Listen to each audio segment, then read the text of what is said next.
وعلى آله وصحبه من اهتدى بهدى. أما بعد، فقد كنا بفضل الله تبارك وتعالى في مادة الفرق تكلمنا عن الخوارج، عرفنا تعريفهم بالمعنى العام والمعنى الخاص، وعرفنا أبرز صفاتهم ومتى وكيف خرجوا ولماذا خرجوا، وتكلمنا وصلنا إلى الكلام على فرق الخوارج.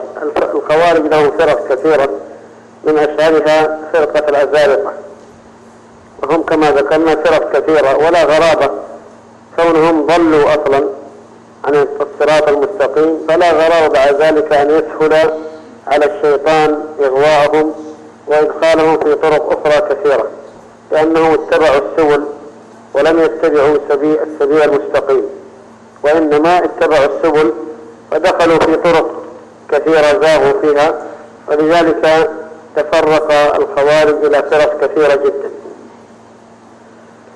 فمن فرقهم فرقة الأزارقة، وهؤلاء الأزارقة نسبوا إلى نافع بن الأزرق، وهو أبو راشد نافع بن الأزرق الحنفي. كان هذا الرجل شجاعا على قدر كبير من الشجاعة وعلى معرفة بالقرآن، وعنده قدرة على الخطابة. هذه المقومات عند الخوارج تجعل من اتصف بها قائدا عندهم، كونه شجاع وكونه عارف بالقرآن وكونه عنده قوة وقدرة على الخطابة والإقناع، فإنه في هذه الحالة يستطيع أن يجمع حوله أمثال هؤلاء. فأحدث أول خلاف بين جماعة الخوارج نافع بن الأزرق، تبرأ ممن قال بالتقية وتبرأ ممن أجاز القعود في دار المخالف، يعني لشجاعته وفرط شجاعته يرى أنه يجب أن يكون الإنسان يصدع بقول الحق ولا يجلس مع الذين كفروا بالله عز وجل. وطبعا هو يقصد بالمخالف أهل السنة الذين هم أصحاب النبي صلى الله عليه وسلم ومن تبعهم بإحسان، فهم يرون أن هؤلاء يجب أن يفاصلوا ويتبرأ منهم ولا يجلس في دارهم. وهناك أناس كانوا يعتقدون اعتقاد الخوارج ولكنهم كانوا يخافون على أنفسهم، فيجلسون في بلاد المسلمين يقولون بالتقية، يخفون ما اعتقدوه، لكن هذا يرى أنه لا بد من إظهار الحق الذي هو عليه ولو مات الإنسان على هذا الحق. وبالتالي تبرأ ممن قال بالتقية وتبرأ ممن أجاز القعود في دار المخالف. وهذا كما قلنا خلاف المنهج الذي يسير عليه الكثير منهم، ولذلك حدث خلاف وأيده بعضهم على هذا الرأي، وتكونت فرقة تسمى فرقة الأزارقة. فقاد جماعته الذين ذهبوا معه إلى البصرة بعد اختبارهم لابن الزبير إلى الأهواز، وسيطروا عليها وعلى ما وراءها من بلاد فارس وكرمان. يعني إذن هو بعد أن كون جماعته بعد ذلك قاد جماعته وكون فرقة وأقام هو وأصحابه يستعرضون الناس، يعني من كان على منهجهم أبقوه ومن خالفهم سفكوا دمه، ويقتلون الأطفال حتى روعوا سكان هذه الأماكن وامتد نفوذهم إلى البصرة. ودخل معهم عمال بن الزبير في معارك ولم يستطيعوا فيها هزيمة الأزارقة، ومن أشهر هذه المعارك معركة دولاب التي قتل فيها نافع بن الأزرق. بدع الأزارقة هؤلاء أكدوا ارتباطهم بالمحكمة الأولى بتكفيرهم علي رضي الله عنه. إذن هم يرون أن علي رضي الله تبارك وتعالى عنه كافر، نسأل الله العافية والسلامة. ويزعمون أن الله جل وعلا أنزل فيه: ومن الناس من يعجبك قوله في الحياة الدنيا ويشهد الله على ما في قلبه وهو لد الخصام. ونسأل الله العافية والسلامة من مثل هذا القول. وصوبوا قاتله ابن ملجم. يعني انظروا الآن التنافر الشديد الرافضة وبين الخوارج. يعني الرافضة يعظمون علي رضي الله تبارك وتعالى عنه ويرفعونه إلى درجة أن بعضهم يرفعه إلى درجة الألوهية، وهؤلاء يكفرون عليا.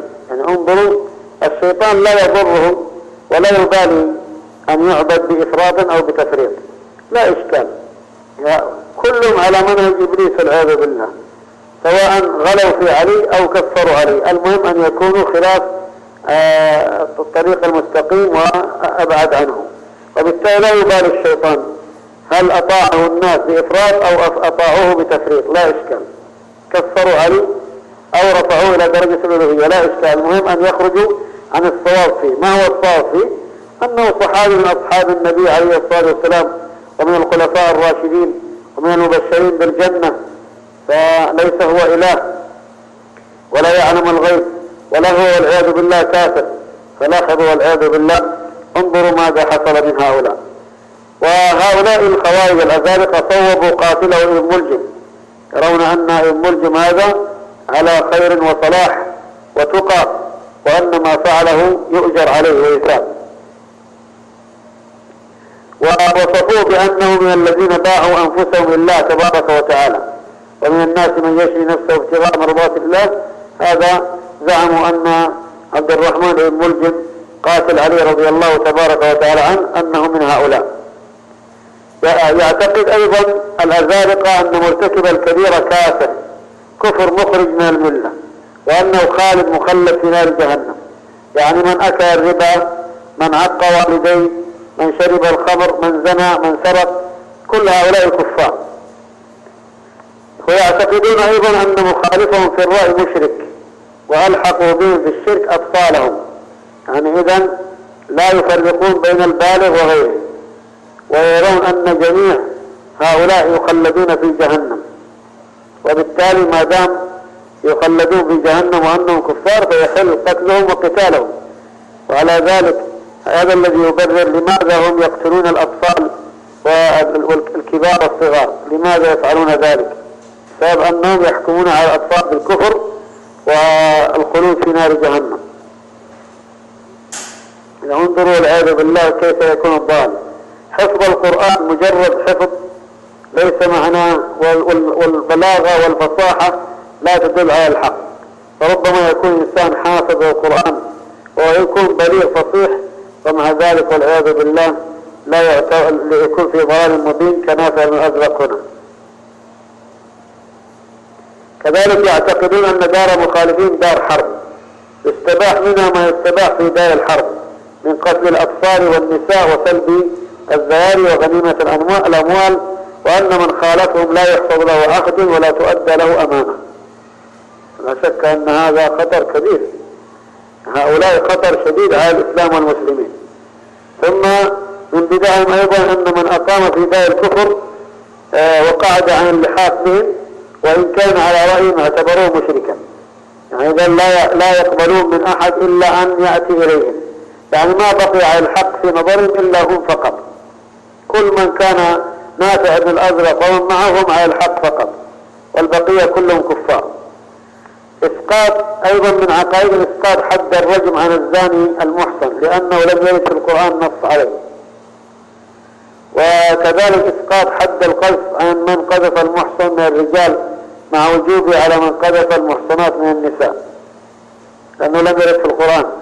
كذلك يد السارق تقطع في القليل والكثير، والقطع يكون من المنكب وليس من الكف، ليس من الرفق. وحرموا قتل النصارى واليهود وأباحوا قتل المسلمين. يعني انظروا سبحان الله الضلال المبين، يمر اليهود والنصارى يقول احفظوا فيه ذمة رسول الله، ويمر المسلم يقتلونه، نسأل الله العافية والسلامة. هذا شيء من ضلال هذه الفرقة. إذن نأخذ أسئلة على هذا. إلى من ينسب الأزارقة؟ إلى من ينسب الأزارقة؟ الجواب نقول ينسبون إلى أبي راشد نافع بن الأزرق الحنفي، ينسبون إلى أبي راشد نافع بن الأزرق الحنفي. السؤال الثاني: من أول من أحدث خلافا في الخوارج؟ من أول من أحدث خلافا في الخوارج؟ الجواب نقول هو أبو راشد نافع بن الأزرق الحنفي.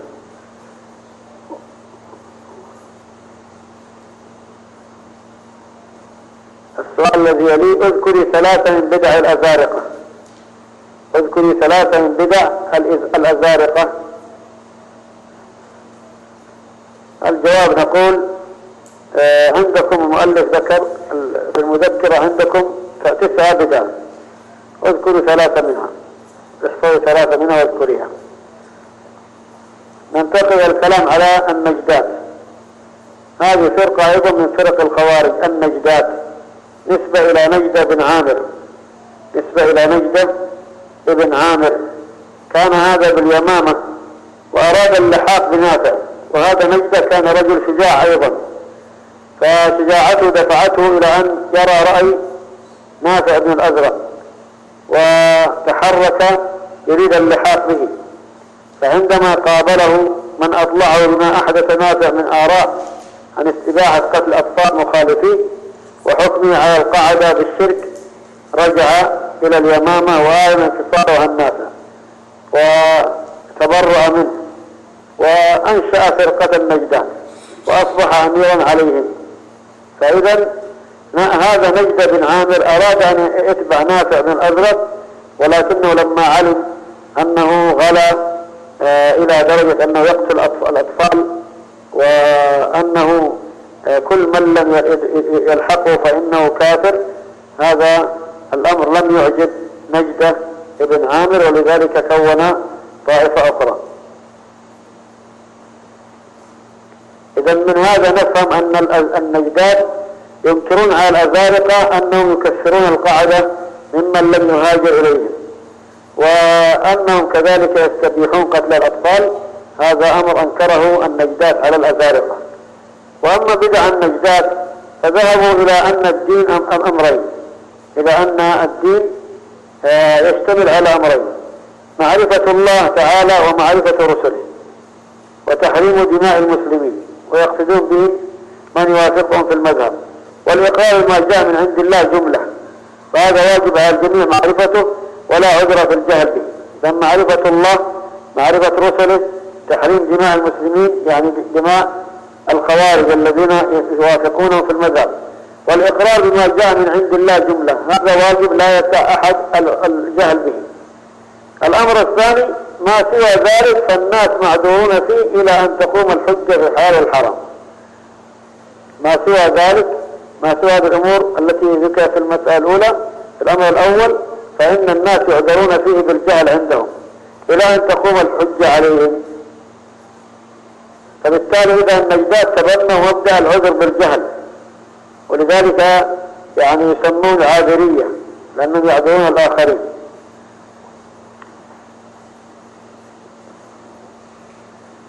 ومن بدعهم أيضا الحكم على مرتكب الكبيرة، فهم يرون أن من يأتي الذنوب ويصر عليها أنه مشرك، أن من يأتي الذنوب ويصر عليها أنه مشرك، وإن كان الذنب نظرة بسيطة أو كذبة صغيرة أو غيرها من الصغائر. يعني إذا هؤلاء غلوا في الذنوب، من أتى ذنبا وأصر عليه فإنه مشرك ولو كان صغيرا من الصغائر. وأما من أتى الذنب من غير إصرار فإنه مسلم وإن اقترف الكبائر. يعني إذا تاب الإنسان ولم يصر على الذنب فإنه لا يعتبر كافر عندهم.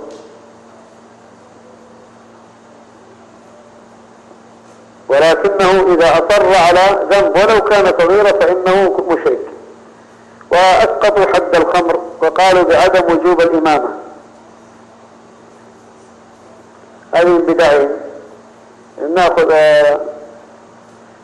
أسئلة على هذا. كيف نشأت فرقة النجدات وإلى من تنسب؟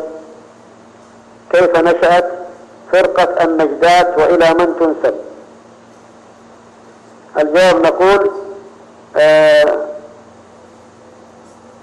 أن نجدة بن عامر كان باليمامة، فلما سمع عن نافع بن الأزرق أراد أن يلحق به، ولكنه لما عرف غلوه في استباحة قتل أطفال المخالفين وأنه يحكم على القاعدة بالشرك رجع إلى اليمامة وكون فرقة سميت النجدات وأعلن انفصاله عن نافع وتبريه منه. السؤال الذي يليه: ما الذي أنكره نجدة على الأزارقة؟ ما الذي أنكره نجدة على الأزارقة؟ الجواب نقول: أنكر عليهم استباحة قتل الأطفال، أطفال المخالفين، وحكمهم على القاعدة الذين لم يلحقوا بهم بالكفر، أنكر ذلك عليهم. السؤال الذي يليه: اذكر حكم مرتكب الكبيرة عند النجدات. اذكر حكم مرتكب الكبيرة عند النجدات. الجواب نقول: إن أصر عليها فهو كافر، وإن لم يصر عليها فهو مسلم. هذا هو حكم مرتكب الكبيرة عند النجدات، أنه إن أصر على الكبيرة فهو كافر، وإن لم يصر عليها فهو مسلم. سؤال أخير: ينقسم الدين عند النجدات إلى أمرين اذكريهما. ينقسم الدين عند النجدات إلى أمرين اذكريهما. الجواب نقول: ينقسم إلى أول معرفة الله تعالى ومعرفة رسله وتحريم دماء المسلمين، يعني الموافقين لهم في المذهب، والإقرار بما جاء من عند الله جملة، فهذا واجب على الجميع معرفته ولا عذر في الجهل فيه. وما سوى الثاني، ما سوى ذلك فالناس معذورون فيه إلى أن تقوم الحجة في الحلال والحرام. ما سوى ذلك فالناس معذورون فيه إلى أن تقوم الحجة في الحلال والحرام. وتبنى النجدات مبدأ العذر بالجهل في الفروع.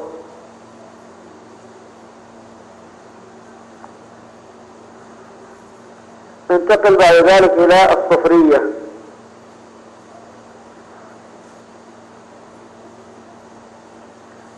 الصفرية نسبة إلى، يعني اختلفوا في لماذا سميت فرقة الخوارج الصفرية بهذا الاسم. فقيل إنهم سموا بذلك نسبة إلى الصفرة التي تعلو وجوههم من أثر العبادة والزهد.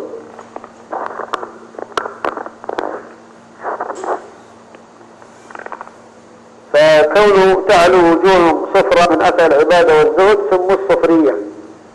ولاحظوا مثل هذا الكلام، وناس كانوا يتعبدون الله ويجتهدون في ذلك، ولكن والعياذ بالله على ضلال. وجوه يومئذ خاشعة عاملة ناصبة تصلى نارا حامية. هذه مصيبة، أن يكون إنسان خاشع خاضع مجتهد منيب ولكن على غير الصراط المستقيم. ولذلك هذا دليل على خطورة الجهل بالدين، أن الإنسان يكون عرضة لأعدائه من شياطين الإنس والجن يتمكنون إزاغته والعياذ بالله. وفي هذا الزمن نفس القضية. الآن في هذا الزمن اجتهد كثير من الناس في تحكيم العقل وتقديمه على الشرع، ولذلك والعياذ بالله يدعون الناس إلى اتباع العقل والخروج عن شرع الله عز وجل والدعوة إلى مخالفته.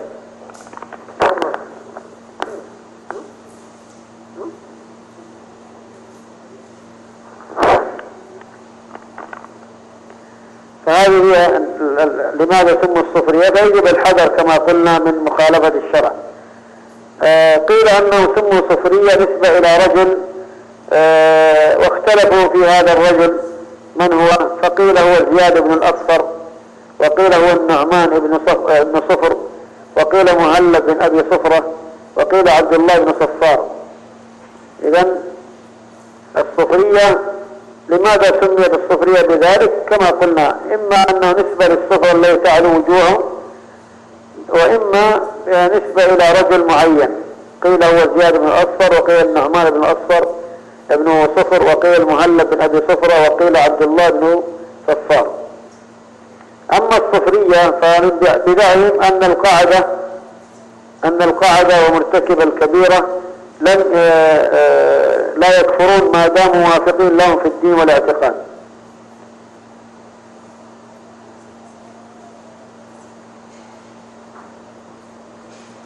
إذا بدع الصفرية يرون أن القاعدة ما دام أنهم موافقين لهم في الدين والاعتقاد فإنهم لا يكفرون، وأما مرتكب الكبيرة فينظرون. ما كان في حد مقرر كالزنا والسرقة فهذا في رأيهم لا يتجاوز فيه حكم القرآن، ويقال زاني وسارق. يعني الآن هم هؤلاء أقرب إلى الحق من الأزارقة ومن النجدات. أما الذنوب التي ليس فيها حد مقرر كترك الصلاة والفار من الزحف فمرتكب مثل هذه الذنوب يعتبرونه كافرا. يعني إذن هم لم يكفروا مرتكب الكبيرة بإطلاق، إنما قالوا ما ورد فيه حد مقرر في القرآن كالزنا والسرقة فإننا نقول بأنه نحكم فيه بالحد ولا نقول بأنه كافر ولا نتجاوز القرآن، وأما ما لم يرد فيه حد فإن صاحبه كافر.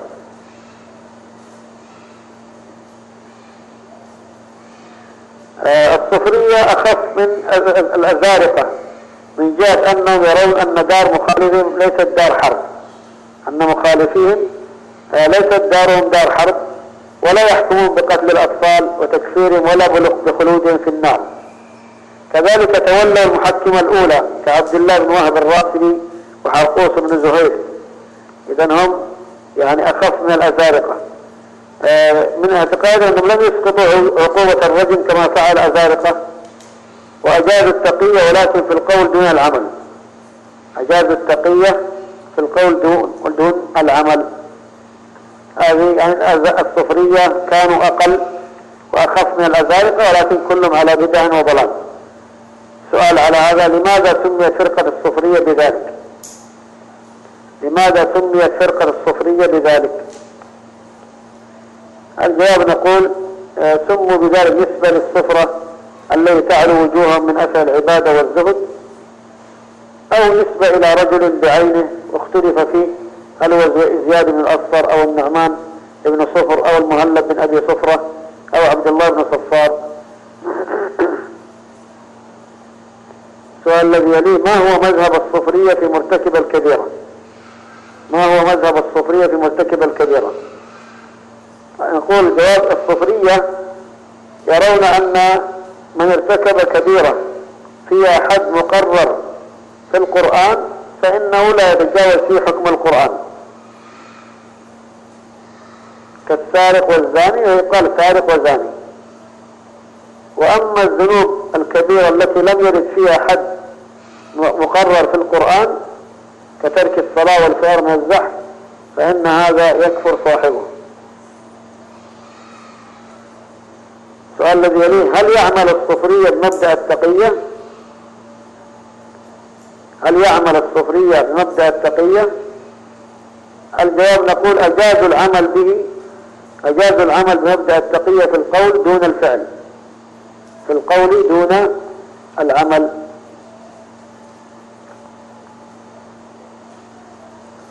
ننتقل إلى الأباضية أو الإباضية. الإباضية هؤلاء من الخوارج، وهؤلاء يوجدون إلى يومنا هذا. الإباضية يوجدون إلى يومنا هذا.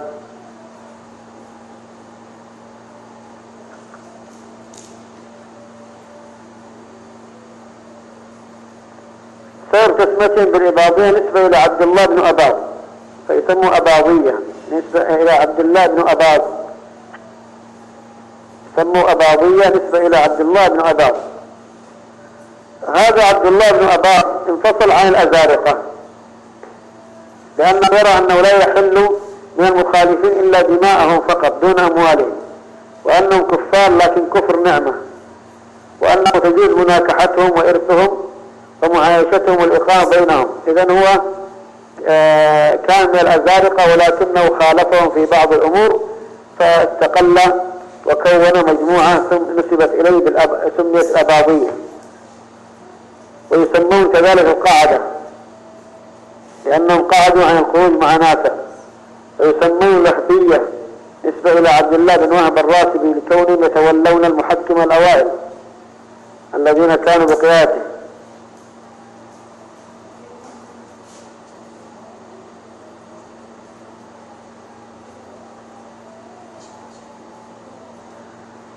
هؤلاء الأباضية يدافعون عن المحكمة الأوائل بعدة أمور، فهم يرون أن إمامة علي رضي الله عنه لم تثبت بإجماع الصحابة، حيث لم يدخل فيها طلحة والزبير وعبد الله بن عمر وسعد.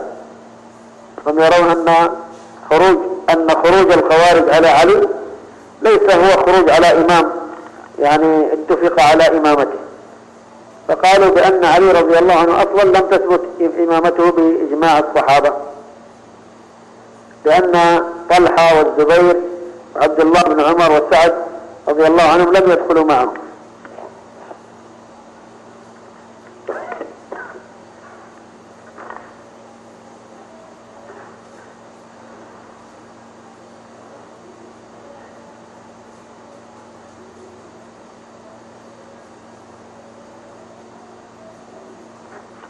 فكيف نجيب على هؤلاء؟ الجواب نقول بأن بيعة علي رضي الله تبارك وتعالى عنه قد انعقدت ببيعة عامة المسلمين وجمهورهم. جمهور الصحابة رضي الله تعالى عنهم بايعوا علي رضي الله عنه ما عدا أهل الشام وطلحة والزبير. والثالث عنهما أنهما بايعا، وكذلك عبد الله بن عمر وسعد بن أبي وقاص وكذلك بايعا، وما قيل أنهم لم يبايعا لا سند لهم. فبالتالي إذا نقول ما زعموه من أن علي رضي الله عنه لم تثبت إمامته بإجماع هذا خلاف إجماع الصحابة وخلاف ما عليه أهل السنة والجماعة. زعموا أن في خروج طلحة والزبير ومن معهما أسوة لخروج هؤلاء، يعني يقول لماذا تنكرون على الخوارج خروجهم على علي وهذا طلحة والزبير خرجوا على علي، فكيف يحل لهم ويحرم على غيرهم؟ وكذلك أيضا معاوية ومن معه خرجوا على علي. الجواب على ذلك نقول أن خروجهم جميعا لم يكن سعيا للخلافة ولا شعار للفتنة، يعني خروج طلحة والزبير ما كان خروج على علي أنهم لا يرون خلافتهم أبدا، لأنكم كما تعلمون كان طلحة والزبير من الستة الذين اختارهم عمر رضي الله عنه، والستة هؤلاء اتفقوا على خلافة كانوا بين علي وعثمان، ثم وقع الاتفاق على عثمان، مات عثمان رضي الله عنه، بقي علي. فإذا هم يرون أن علي هو أفضلهم وأنه أولى الناس بالخلافة، ولكنهم يرون أن الأخذ بحق الخليفة المقتول أولا ثم بعد ذلك نبايع الخليفة.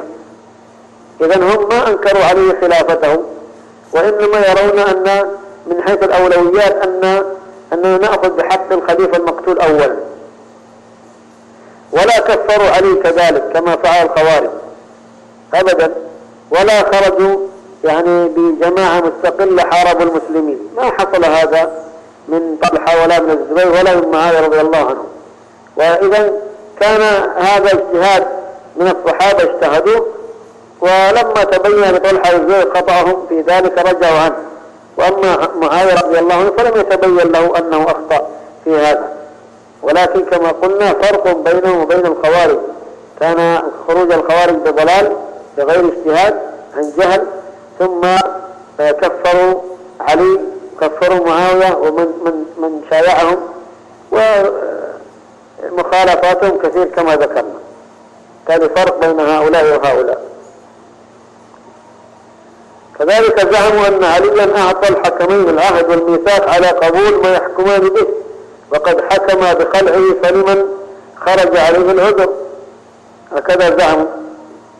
والجواب هذا لا، وهذا كلام غير صحيح، لأن الحكمين لم يحكموا بخلع علي رضي الله عنه، بل الثابت أنهما اتفقا على رد الأمر إلى النفر الذين توفي النبي عليه الصلاة والسلام وهو راض عنهم. بالتالي نقول بأن قولهم هذا مردود لا يصح.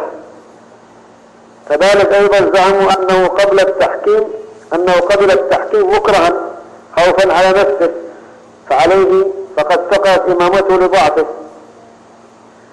والجواب على ذلك أنه إنما قبل التحكيم رغبة منه في حقن دماء المسلمين والإصلاح بينهم، وليس من أجل الخوف فمثل علي رضي الله تبارك وتعالى عنه لا يخاف، وهو معروف بالشجاعة والإيمان. الأمر الثالث قال لكل مجتهد نصيب، وهؤلاء اجتهدوا، زعموا أن الخوارج الذين خرجوا على علي اجتهدوا. نقول المجتهد الذي يكون له نصيب إنما هو الذي يجتهد على بعلم، أما هؤلاء إنما فعلوا ذلك بهوى وجهل. واضح؟ هذه هي إشكالاتهم التي ذكروها ليدافعوا عن المحكمة الأولى.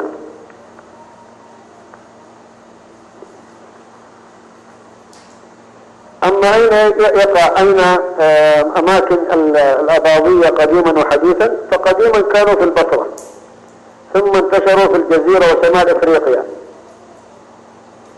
واستطاعوا أن يكونوا لهم دولة في عمان في أيام خلافة الخليفة العباسي السفاح، وهو الآن لا زالوا في عمان ولهم دولة فيها. إذا الآن في الوقت الحاضر هم في عمان، الآن عمان قائمة على ذلك. عمان الدولة على المنهج الأباضي، يعني إذا خوارج، ولهم وجود في جزيرة جربة بتونس، ويتواجدون في وادي ميزات بالصحراء الغربية في الجزائر.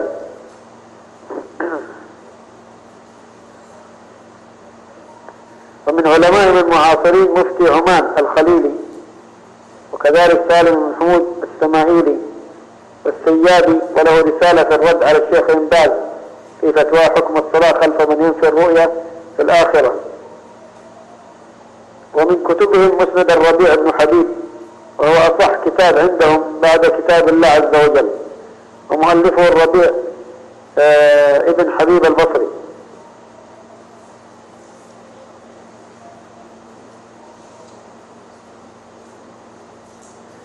وطبعا هذا المسند مليء بالأخبار المنقطعة والموضوعة والمخالفات العقدية.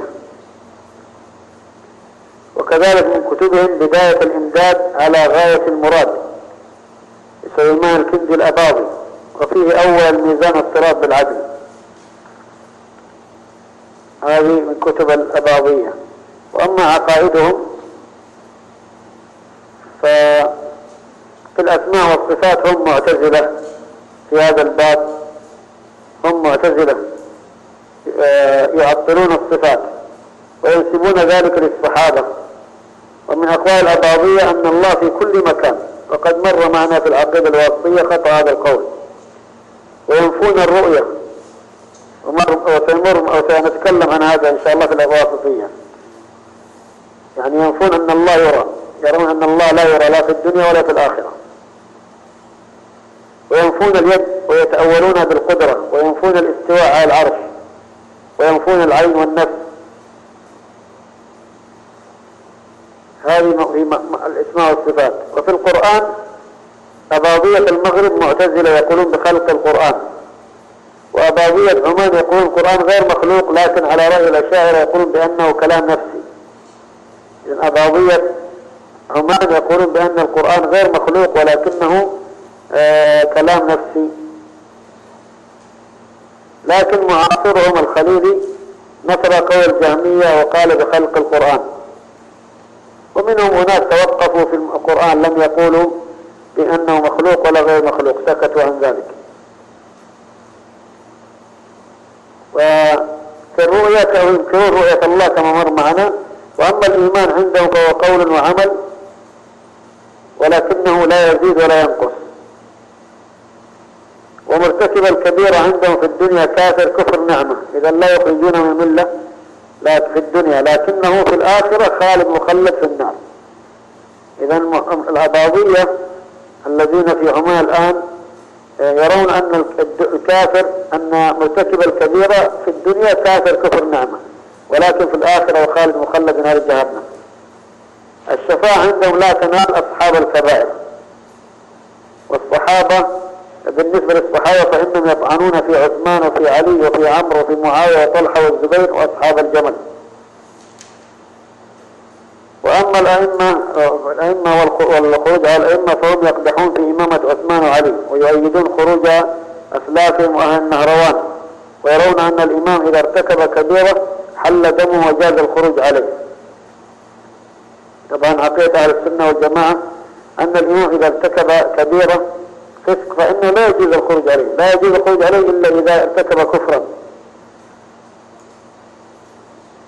من عقائد الأباضية أنهم لا يحتجون بأحاديث الآحاد في العقائد، ونحن ذكرنا لكم هذا في مصطلح الحديث، وأن هذا من الضلالات التي انتشرت عند علماء أهل الكلام.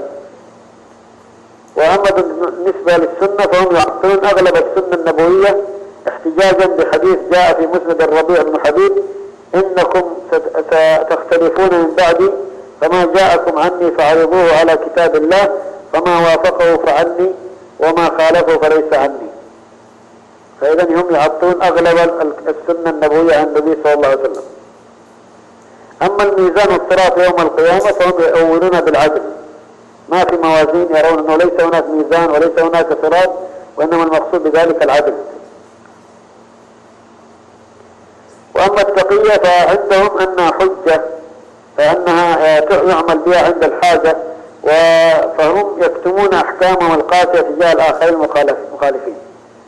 يعني في هذا الزمن الأباضية في عمان لا يظهرون هذا. لماذا؟ لأنه يرون أن التقية تستعمل عند الحاجة، هي حجة تستعمل عند الحاجة، متى ما احتاج الإنسان إليها يستعملها، وإذا لم يحتاج إليها فلا يستعملها. ما هي التقية؟ هي إظهار خلاف ما يبطن، يعني نفاق والعياذ بالله.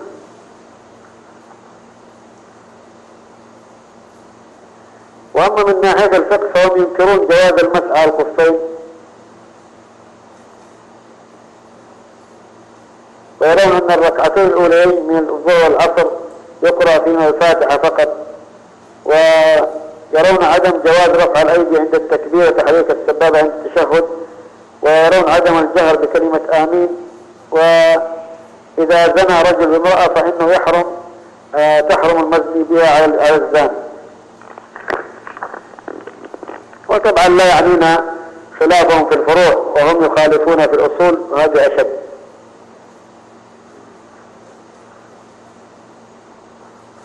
نكتفي بذلك فيما يتعلق بهؤلاء، نأخذ أسئلة على الأباضية.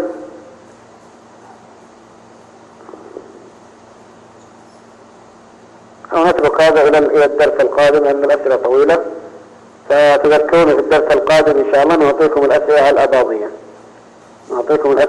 الأباضية. نسأل الله الجميع التوفيق والسداد، وصلى الله وسلم على محمد وعلى آله وصحبه، وجزاكم الله خير وبارك فيكم. السلام عليكم ورحمة الله وبركاته.